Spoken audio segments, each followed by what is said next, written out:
Les efforts que les animaux font pour s'adapter aux circonstances extérieures peuvent aussi avoir une influence sur leur organisation et par conséquent sur leur descendance. L'homme, qui est un animal, est soumis aux mêmes lois que tous les autres animaux. L'homme, par ses habitudes, ses efforts et ses pensées, peut modifier son organisation et par conséquent transmettre à sa descendance ces modifications. Dès notre naissance, nous recevons les gènes de nos ancêtres, leurs défauts et leurs qualités. Et tout cela semble résulter de la chance. Or, la chance n'existe pas. La chance n'est qu'un nom donné à la loi méconnue, qui est la loi de la cause et des faits. Chaque effet a sa cause et chaque cause a son effet. Ainsi, la structure de notre ADN n'est pas due à la chance, mais il est le fruit et l'héritage de nos ancêtres. Les épreuves qu'ont vécues nos ancêtres, les changements qu'ils ont effectués sur eux-mêmes, et une grande partie de leur caractère et de leurs traits physiques nous sont transmis par les gènes, de descendance en descendance. Ainsi, les améliorations que nous faisons dans notre vie se transmettront de génération en génération. C'est un travail d'équipe. Contrairement à une idée reçue, l'ADN n'est pas une structure statique et figée. C'est plutôt comme un code qui peut être lu de différentes manières. L'épigénétique, c'est l'étude de ces changements qui affectent l'expression génétique sans altérer la séquence d'ADN elle-même.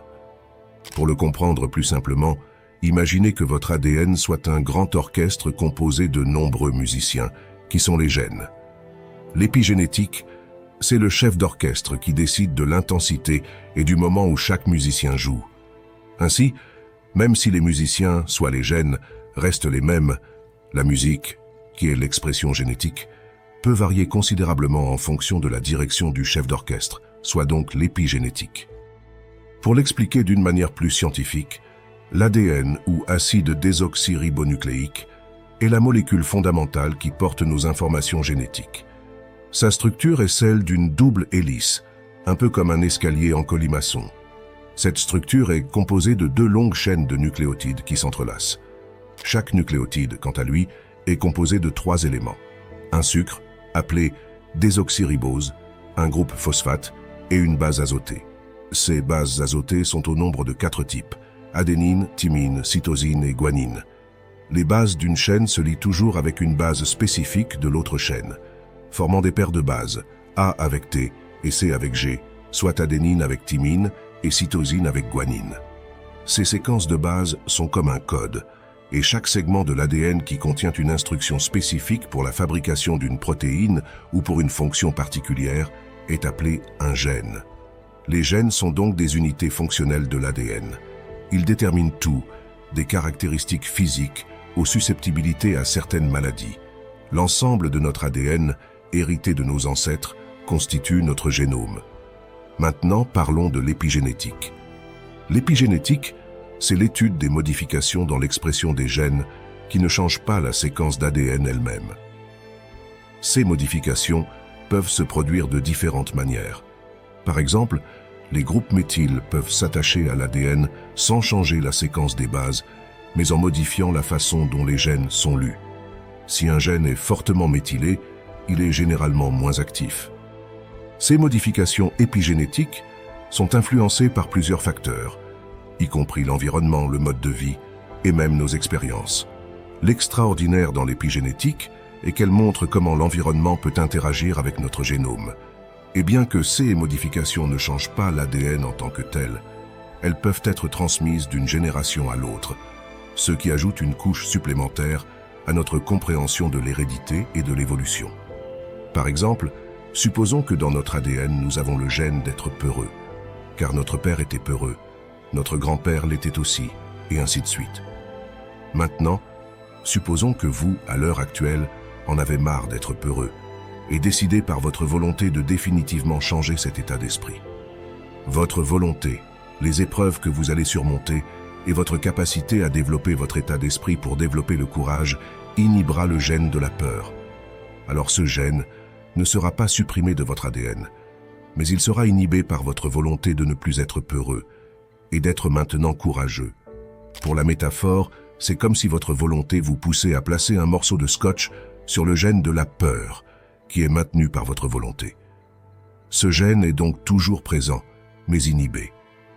L'épigénétique nous aide donc à comprendre que nous ne sommes pas seulement le produit de nos gènes, mais aussi de la façon dont ces gènes sont exprimés et régulés, ce qui peut varier considérablement en fonction de nombreux facteurs.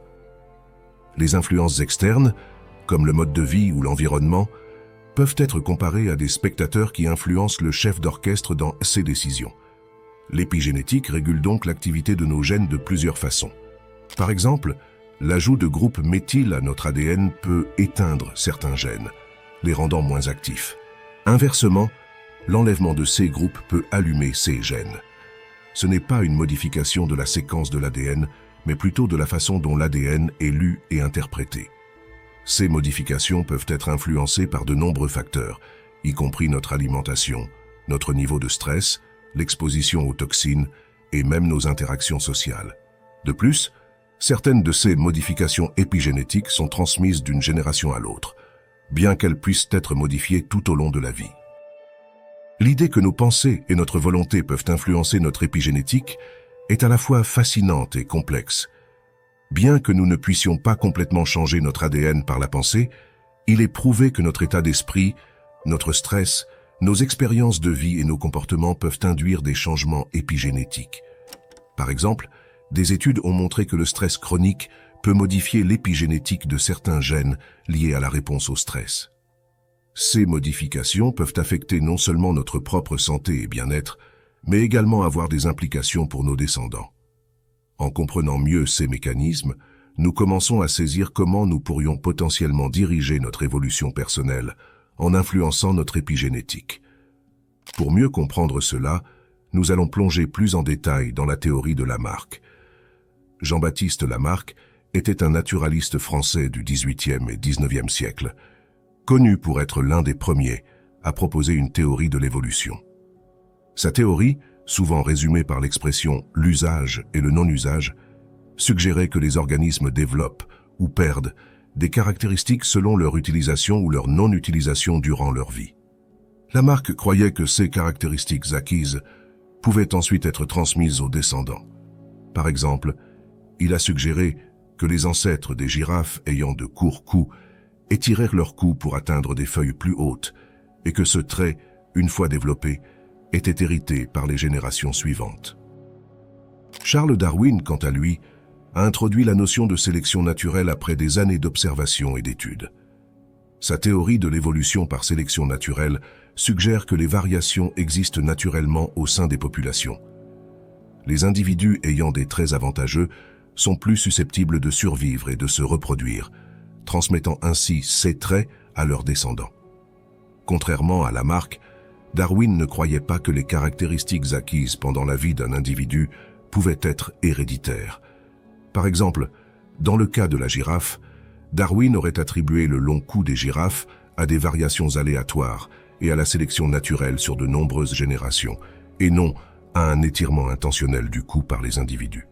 Selon Lamarck, les girafes auraient initialement eu des coups courts. Face à la nécessité de se nourrir de feuilles situées en hauteur, elles auraient étiré progressivement leur cou au cours de leur vie, une caractéristique qui aurait ensuite été transmise à leurs descendants. Ainsi, les girafes auraient progressivement développé des coups plus longs au fil des générations. Comme le disait Albert Einstein, Dieu ne joue pas au dé avec l'univers. Aujourd'hui, avec la neuroscience et la physique quantique, il est reconnu que le corps et l'esprit sont liés. Un corps malade, suite à l'ingestion de poisons, de blessures physiques ou de maladies, affaiblit l'esprit et le bien-être mental. De même, un esprit affaibli, une faiblesse émotionnelle, un moment de tristesse ou d'anxiété, peut provoquer des maladies cardiaques, affaiblir notre système immunitaire et donc diminuer fortement nos capacités physiques. Vous l'avez forcément déjà remarqué, une baisse de morale intense, un fort moment de tristesse dû à une rupture, à la perte d'un proche ou tout autre événement fort, peut nous engendrer tout type de problèmes physiques, tels que des maladies. Une étude publiée en 2018 a montré que le stress chronique peut augmenter le risque de développer des maladies infectieuses. L'étude a suivi 264 personnes pendant 2 ans. Les participants ont été évalués pour le stress chronique, la santé mentale et les infections. Les résultats ont montré que les personnes qui étaient plus stressées étaient plus susceptibles de développer des infections, notamment des infections des voies respiratoires supérieures, des infections de la peau et des infections gastro-intestinales. Une autre étude, publiée en 2017, a montré que le stress chronique peut entraîner des changements dans l'expression des gènes qui augmentent le risque de développer des maladies chroniques.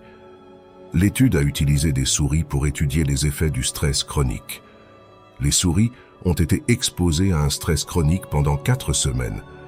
Les résultats ont montré que le stress chronique a entraîné des changements dans l'expression de plus de 2000 gènes. Ces changements ont été associés à un risque accru de développer des maladies chroniques, telles que le diabète, les maladies cardiaques et le cancer.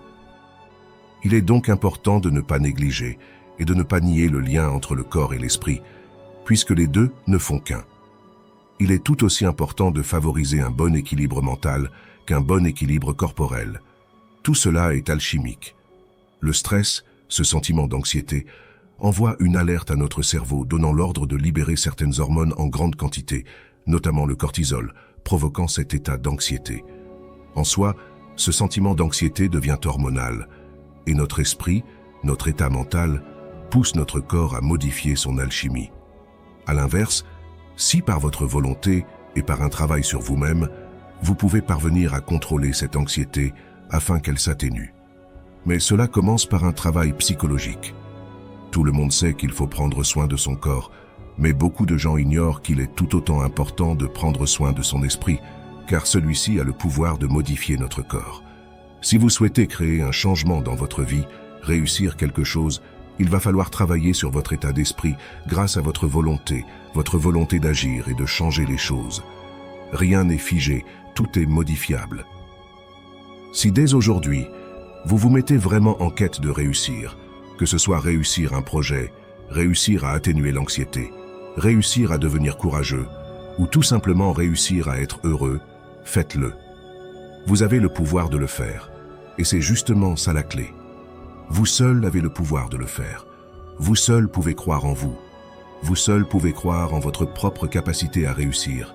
Changez votre monde intérieur et vous changerez votre monde extérieur. Vous devez déjà intérieurement incarner la réussite pour la recevoir dans votre vie. Prenons l'exemple des acteurs américains. On dit souvent qu'ils jouent bien, on ressent leur émotion à travers les films. Ils arrivent à nous faire rire ou pleurer. Quel est ce secret ? Le secret, c'est qu'ils se plongent dans le personnage.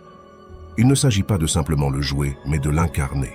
Ainsi, s'ils doivent jouer le rôle d'un personnage sûr de lui qui réussit tout, ils s'imaginent être cette personne. Ils se répètent plusieurs fois par jour qu'ils sont sûrs d'eux. Ils s'auto-convainquent qu'ils sont cette personne. Ils incarnent le personnage du plus profondément possible. Ils deviennent cette personne. L'auto-persuasion, c'est l'art de devenir la personne que l'on n'est pas. L'auto-persuasion modifie nos actions, nos choix et nos décisions, ce qui, par la suite, nous fait devenir la personne que l'on s'imagine. Il ne s'agit donc pas de réussir pour devenir un vainqueur, mais d'incarner un vainqueur pour manifester la réussite. Il s'agit de devenir ce que l'on veut être, avant de pouvoir réellement le devenir. Le changement se fait d'abord dans l'esprit, avant de se produire dans la matière. Car en incarnant, en devenant une personne qui réussit, vous allez changer vos habitudes, vos décisions, vos choix, et vous allez ainsi devenir une personne qui réussit. Ce n'est pas spirituel, je le rappelle, c'est réellement scientifique. Vos pensées vont modifier vos actions, car vos pensées sont à l'origine de vos actions, et vos actions construisent votre vie. Si vous vous persuadez d'être une personne qui échoue, alors vous échouerez, car à chaque échec vous allez abandonner, comme le ferait une personne qui échoue. Si à l'inverse, vous adoptez une mentalité de vainqueur, chaque échec sera vu comme une simple leçon, une leçon après laquelle vous allez vous relever et réessayer. Et c'est cette mentalité qui vous mènera à la réussite. Ce n'est qu'une question de philosophie. Alors comme nous l'avons vu, nous avons en partie des gènes de nos ancêtres. Certains partent avec des avantages, d'autres avec des désavantages. Mais en réalité, est-ce une raison pour s'abandonner ? Ne pensez-vous pas qu'il est préférable de se battre et de devenir réellement la personne que vous voulez être, que ce soit pour vous, mais également pour vos descendants, car vos améliorations personnelles seront bénéfiques non seulement à vous, mais également à vos enfants.